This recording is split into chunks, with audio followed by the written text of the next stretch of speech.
Assalamualaikum, apa kabar teman-teman semua? Semoga teman-teman sehat-sehat terus ya. Nah, sebelumnya gue ucapin selamat datang di channel Bukan Perawat Biasa teman-teman. Dan gue mau ngucapin banyak terima kasih buat teman-teman yang udah bantu support dengan cara subscribe, like, share, dan komen yang positif dan membangun teman-teman di channel ini. Nah, pada video kali ini gue mau ngebahas tentang jangan sampai infusan itu kehabisan teman-teman cairannya ya. Nah ini biasanya sering banget terjadi ya, entah di rumah sakit atau enggak di rumah pasien ya, dalam artian pasien yang manggil dokter ke rumah atau enggak tenaga kesehatan ke rumah buat dirawat di rumah. Nah jadi buat orang yang masih awam, gue cuman mau ingetin infus ini jangan sampai kehabisan ya. Terus emang bahaya bang kalau infusnya kehabisan? Nggak bahaya juga sih, tapi nanti lu biasanya bakal panik sendiri. Kenapa? Karena nanti darah itu bakal naik bro ke selang infus. Dan biasanya kalau orang awam itu panik kalau darah naik. Waduh nih kenapa nih, takut begini begitu. Ya itu sih wajar menurut gue ya, karena di sini mungkin nggak semua orang tahu tentang hal itu ya. Padahal sih nggak terlalu bahaya ya kalau ada petugas kesehatannya. Dalam artian gini ya, ya walaupun nanti nggak ada petugas kesehatannya pun nunggu petugas kesehatannya datang pun itu nggak masalah ya, nggak berbahaya kok. Kalau infus itu darahnya naik itu nggak berbahaya.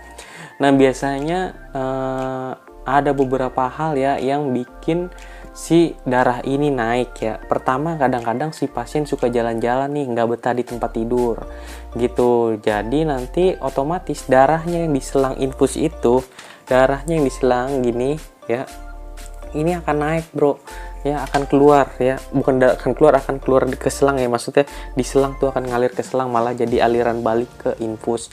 Nah itu biasanya terjadi kalau pada pasien-pasien yang sering jalan-jalan atau nggak betah di tempat tidur. Nah terus juga biasanya karena apalagi kalau darahnya naik, karena infusnya kehabisan, loss ya, infusnya loss di sini bener-bener habis. Nah jadi yang mau gua kasih tahu nih buat ke teman-teman, kalau teman-teman berada di rumah sakit ya, misalnya ada saudara atau nggak keluarga yang lagi dirawat ya, amit-amit semoga nggak ada ya, karena ini bertujuan untuk edukasi. Semoga jadi jangan nunggu infus ini habis ya, jangan nunggu infus ini habis nih. Kalau udah di sini nih teman-teman nih, kalau udah di sekitar sini nih, nah ya jadi nggak sampai los ya. Kalau di sekitar di sini atau nggak di sini, di atas sedikit, bilang sama perawatnya atau enggak sama dokter yang jaga, perawat suster tolong ini infusnya habis gitu, dokter tolong ini infusnya habis, nah gitu. Terus kalau kita berada di rumah gimana tuh bang, kalau infus habis gimana gitu. Nah kalau infus habis ya, kalau infusnya habis, kalau teman-teman ada di rumah atau enggak pas di rumah sakit perawat lagi sibuk nggak ada yang ganti-ganti dan ini udah mau kehabisan ya, teman-teman harus matiin ini teman-teman nih ya.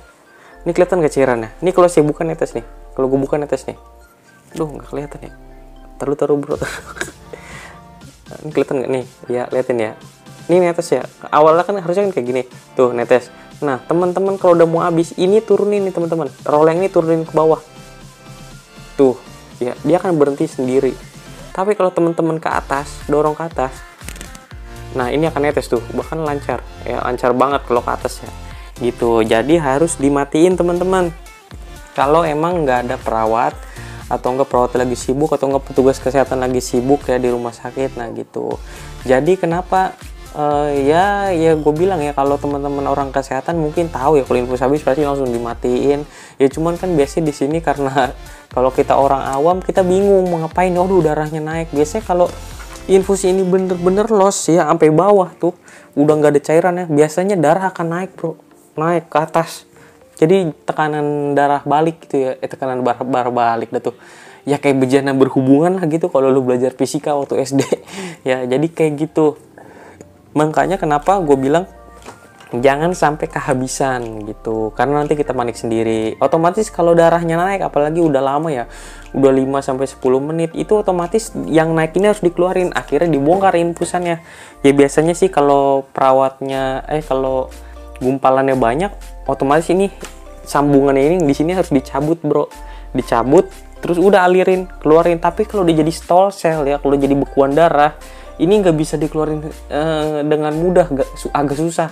Otomatis harus ganti selang infus kalau yang nggak bisa ngakalinnya ya gitu. Jadi ini mah emang apa ya, ya bagusnya jangan sampai kehabisan gitu.